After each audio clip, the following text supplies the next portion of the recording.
सबसे सुंदर विवाह की संज्ञा अगर किसी को दी जा सकती है तो वह है शिव पार्वती विवाह। एक ऐसा विवाह जिसके विषय में सुनने या पढ़ने मात्र से ही आनंद की अनुभूति होती है। एक ऐसा विवाह जो सबके लिए कल्याणकारी है और सुंदर भी। हमारे शास्त्रों के अनुसार भगवान शिव अपनी पहली पत्नी माता सती की मृत्यु के बाद घोर तपस्या में लीन हो गए। उनके इस वैराग्य से त्रिदेवों यानी ब्रह्मा विष्णु महेश की शक्ति भी प्रभावित होने लगी। भगवान शिव के इस कठोर तप से सारी सृष्टि तीनों लोक विचलित होने लगे।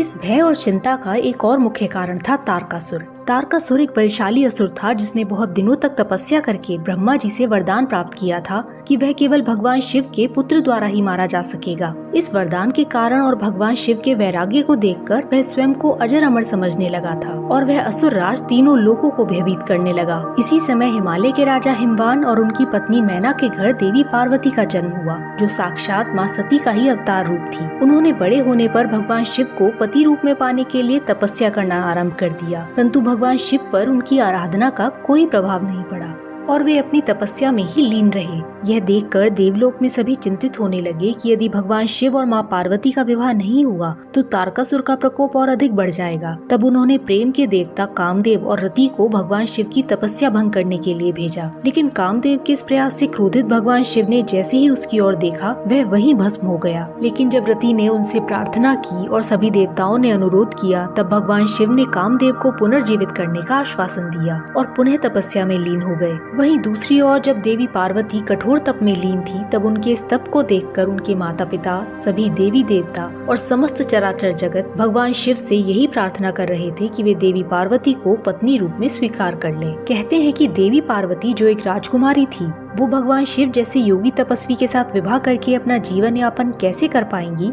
इस प्रश्न का उत्तर जानने के लिए पहले सप्तऋषि माँ पार्वती के पास उनकी परीक्षा लेने पहुँचे और उन्होंने प्रत्येक दृष्टि से भगवान शिव को उनके लिए अयोग्य वर सिद्ध करने का भी प्रयास किया। लेकिन जब माँ पार्वती ने उनकी बातों पर कोई ध्यान नहीं दिया और अपनी तपस्या में ही लीन रही, तब भगवान शिव स्वयं एक साधु का वेश धर के उनके सामने जा पहुँचे और स्वयं अपने ही विषय में कठोर शब्द बोलने लगे। उनके इस व्यवहार से क्रोधित होकर माँ पार्वती ने उन्हें वहाँ से चले जाने की आज्ञा दी। तब भगवान शिव ने उनकी भक्ति से प्रसन्न होकर उन्हें अपने वास्तविक रूप के दर्शन कराए और उन्हें पत्नी रूप में भी स्वीकार करने का वचन दिया। भगवान शिव और माँ पार्वती का विवाह बहुत ही दिव्य और एक अविस्मरणीय घटना थी। राजसी वैभव से परिपूर्ण भव्य मंडप, असंख्य सुगंधित पुष्पों की बंधनवार, हल्दी कुमकुम से सजी रंगोलियाँ, सुगंधित द्रव्यों की सुगंध से परिपूर्ण वातावरण, दैवीय संगीत की मधुर ध्वनि और मंत्रोच्चारण से पवित्र दशों दिशाएं। इतना सुंदर और मनोरम समारोह पहले किसी ने नहीं देखा था। सारा नगर सजा हुआ था। इस विवाह समारोह में भगवान विष्णु और माँ लक्ष्मी, ब्रह्मा जी और माँ सरस्वती विशेष रूप से आमंत्रित थे। इनके अतिरिक्त समस्त देवी देवता, यक्ष, गंधर्व, ऋषि मुनि, राजा महाराजा, नदी, सागर, पर्वत सभी इस अलौकिक विवाह के साक्षी बनने के लिए वहाँ उपस्थित थे। इस विवाह में उपस्थित प्रत्येक अतिथि सुंदर वस्त्रों और आभूषणों से युक्त अपने वाहनों और अस्त्र शस्त्रों सहित इस समारोह की शोभा और भी अधिक बढ़ा रहा था। कहते हैं कि समारोह आरंभ हो चुका था और वहाँ हर कोई भगवान शिव के आने की प्रतीक्षा कर रहा था। तभी भगवान शिव वहाँ नंदी पर सवार होकर पधारे। पूरे शरीर पर भस्म रमाए उलझी हुई जटाएं, बाघ का चर्म धारण किए, गले में लहराती हुई सर्पों की माला और कपाल और साथ में महादेव का पूरा समाज। ये थी भगवान शिव की बारात। कहते हैं कि जब उनके चित्र विचित्र गण हर्षोल्लास करते नाचते गाते नगर में पहुँचे,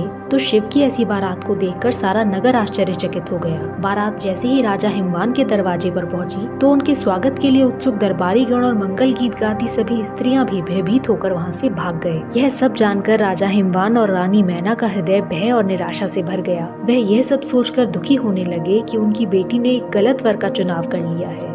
इधर माँ पार्वती ने इन सब की मन स्थिति को भांप लिया। यह सब देखकर वह मन ही मन भगवान शिव से प्रार्थना करने लगी कि वे कृपा करके अपना सौम्य रूप प्रकट करें। माँ गौरी की ऐसी स्नेहमयी प्रार्थना को सुनकर करुणा निधान भगवान शिव ने अपना सुंदर सौम्य रूप धारण कर लिया। मस्तक पर चंद्रमा, चंदन, रुद्राक्ष और त्रिशूलधारी भगवान शिव के इस मनमोहक रूप को देखकर सब मंत्रमुग्ध हो गए। इतना ओजस्वी वर पहले किसी ने नहीं देखा होगा। भगवान महादेव के इस दिव्य विलक्षण रूप के सामने हर कोई नतमस्तक हो गया।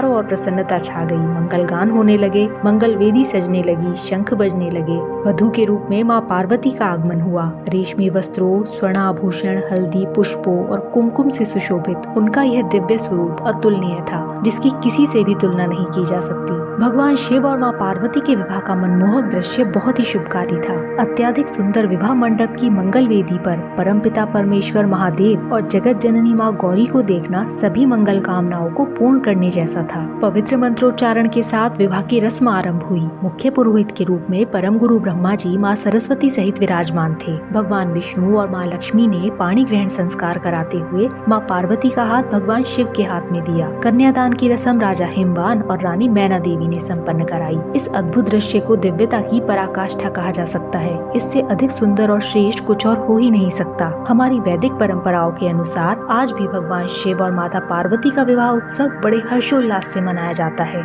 और इनका आशीर्वाद पाने के लिए कई प्रकार की पूजा अर्चना, व्रत और अनुष्ठान आदि किए जाते हैं। ऐसी मान्यता है कि सच्चे मन से प्रार्थना करने पर भगवान शिव और माँ पार्वती सभी मनोकामनाओं को पूर्ण कर देते हैं।